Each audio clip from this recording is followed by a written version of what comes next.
Standard 7 students, we will now going to start in your science book chapter 13 motion and time. तो motion and time जो है, जैसा कि ये motion means क्या होता है, गति, और टाइम मीन्स समय. तो जो इस चैप्टर में जो हम लोग को जानना है कि मोशन जो है वो क्या है और उसका मेज़रमेंट कैसे करते हैं, टाइम जो है वो क्या है उसका मेज़रमेंट, ये सारा इस चैप्टर में तुम लोग को पढ़ना है. तो in our day to day life we measure almost everything. We know how much time we would need to reach the school from our place. We buy milk, vegetables and ये groceries in amount we need, and we know that the amount of cloth we should buy or prepare a dress. तो हर चीज़ में हम लोग जो अपने daily life में जो है कितना मिल्क हम लोग को चाहिए, वेजिटेबल चाहिए, ग्रॉसरीज कितना कितना अमाउंट में हम लोग को चाहिए, कितने मंथ में. उसके अलावा जो है क्लॉथ्स, एक कपड़ा जो हमारा मान लो शर्ट है, पैंट है, स्कर्ट या जो भी बनाने के लिए जो क्लॉथ का मेज़रमेंट चाहिए, कितना मीटर कपड़ा लगेगा. तो ये सारा जो है हम लोग जो है डेली लाइफ में हम लोग मेज़र करते हैं. उसके अलावा जो है टाइम का measurement. Time can be defined as the interval between two instants, यानी दो घड़ी के बीच में, मीन्स कि टाइम जो है एक एक पॉइंट, ये जो इंटरवल है इसके बीच के इसको काउंट कर कर हम लोग जो है टाइम का मेज़रमेंट करते हैं. It is measured in terms of mean solar day.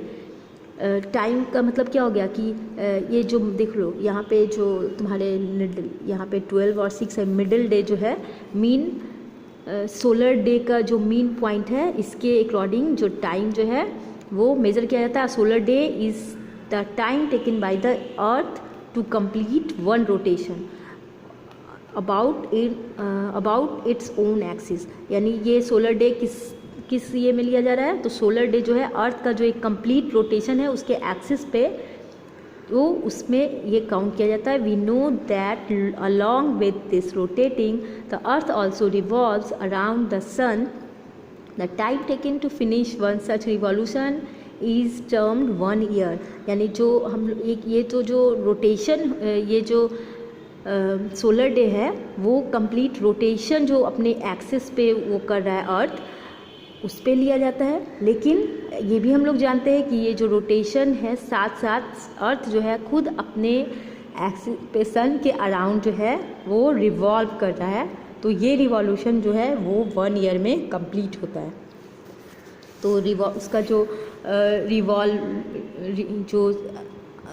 जो अर्थ का रोटेशन है वो हो गया डे, और जो उसका रिवॉल्यूशन है वो जो है सन के अराउंड, वो रिवॉल्यूशन क्या कहलाता है, ईयर.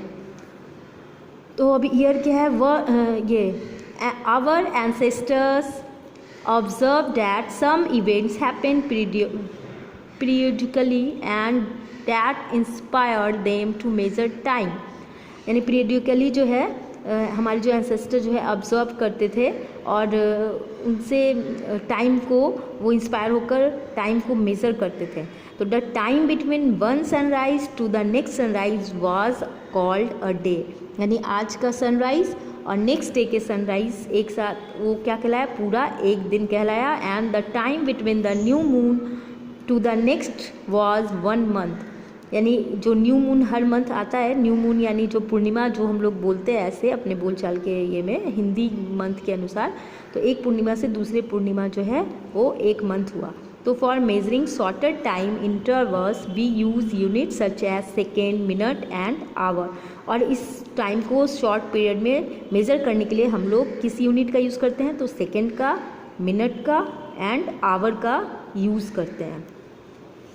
तो ये जो है टाइम को मेज़र करने का यूनिट क्या हो गया, second, minute and hour. We use device like a watch to measure time. This device use some periodic motion to measure the time. The wall clocks we see use the periodic motion of the pendulum to measure the time. तो जो device है जो हम लोग use करते हैं time को measure करने के लिए, वॉच का, और ये जो डिवाइस है ये जो है पीरियोडिक मोशन, ये डिवाइस जो है पीरियोडिक मोशन का यूज़ करता है टाइम को मेज़र करने के लिए। द वॉल क्लॉक्स जो हम लोग देखते हैं वो पीरियोडिक मोशन जो है पेंडुलम जैसे तुम देख सकते हो तुम्हारी बुक पेज नंबर जो है 159 में इस तरह का ये जो डायग्राम बना हुआ है, इसमें तुम एक थिंग्स जो है ये इस तरह से देखो, यहाँ पे इस तरह से हैंग किया हुआ है एक पेंडुलम, ठीक है। तो इसमें तुम देख रहे हो ये इधर गया और ये पेंडुलम इस तरफ गया, तो ये मिडिल पॉइंट है और ये जब इसको हिला दोगे तो ये इधर फिर इधर, तो ये 1 मिनट में अगर इधर जाता है तो 1 मिनट में ही वापस आएगा, फिर 1 मिनट में इधर जाके फिर 1 मिनट में वापस आएगा। तो इसका इस तरफ से बीच में आकर फिर इस तरफ से बीच में आना, ये हो गया इसका एक कंप्लीट ऑसिलेशन, ठीक है। इससे हम ये पेंडुलम के मोशन को ऑसिलेटरी मोशन भी बोलते हैं। तो यहाँ पे यही बोल रहा है कि ये एक मेटालिक बॉल जो है जिसे बॉब बोलते हैं, ये जो मेटालिक बॉल है यहाँ पे ये भारी बॉल होता है, इसे हैंग किया जाता है एक थ्रेड से, और ये मेटालिक जो बॉल है इसे बॉब बोलते हैं, जिस पेंडुलम का बॉब। और when the bob is released after pulling it slightly to one side, एक तरफ से ही तुम इसे इस तरह से खींचोगे तो ये इस तरह से ऑसिलेटरी मोशन शो करेगा। इसे टू एंड फ्रो मोशन बोलते हैं। To and fro motion of the simple pendulum is an example of periodic और एन ऑसिलेटरी मोशन, यानी ये ट्रू और फ्रो मोशन ही ऑसिलेटरी मोशन कहलाता है। और जो पेंडुलम है वो कंप्लीट करता है one oscillation when the bob starting it mean position O moves to A to B finally back O, यानी अभी मैं बताई थी कि ये फाइनली एक ऑसिलेटरी कितना होगा, ए से ओ पे जाके फिर बी पे जाकर फिर से ओ पे वापस आ जाना, ये इसका एक कंप्लीट ऑसिलेशन हो गया। और again the pendulum is said to complete one oscillation when the bob moves from one extreme point A to the other extreme point B and then comes back to A.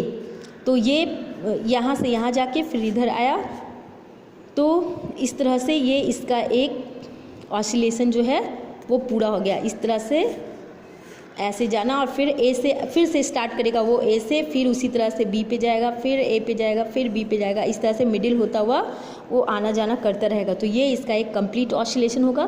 The time taken by pendulum to complete one complete oscillation is known as its time period, यानी ये इसका जो complete इसको यहाँ से यहाँ तक पहुँचने में जो टाइम लगता है, ए टू बी फिर बी टू ए, फिर ए टू बी फिर बी टू ए, इस तरह से बीच से मिडिल से होता हुआ, तो ये इसका टाइम पीरियड कहलाता है, ठीक है। तो नेक्स्ट क्लास में मैं इसे और अच्छे से एक्सप्लेन करूँगी। Thank you.